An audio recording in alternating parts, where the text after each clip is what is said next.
Hello বন্ধুরা, আজকে আমি তোমাদের কিছু কথা শেয়ার করতে চলেছি, আবার বলতে পারো কিছু ফ্যামিলি প্রবলেম।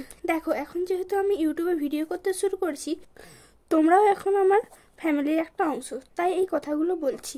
দয়া করে আমার পাশে থেকো। আর তোমরা জানো, বেশ কয়েকদিন আমি ভিডিও দিতে পারিনি, এর একটা বড় কারণ আছে, সেটা আজকে তোমাদের আমি সেটা হলো, আমার বাবা কয়েকদিন ধরে খুবই অসুস্থ।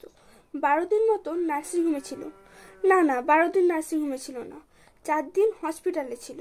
সেখানে শরীর আরো অসুস্থ হয়ে যায়, এতটাই অসুস্থ আমি আমার বাবাকে হারিয়ে ফেলবো হয়তো। তাই সেদিন তাড়াতাড়ি করে সন্ধেবেলায় নার্সিংহোমে নিয়ে চলে যায়। সেখানে থাকে 8 দিন। আর এই প্রতিটা খারাপ দিনের সঙ্গী আমার মা। বাবাকে 1 সেকেন্ডের জন্য কাছছাড়া করেনি, আর এটাকেই হয়তো বলে সত্যি ভালোবাসা। যাই হোক, এই 12টা দিন যে কিভাবে কেটেছে সেটা শুধু আমরাই জানি। 3 দিন হলো বাবা বাড়িতে এসেছে, এখনো পুরোপুরি সুস্থ হয়নি।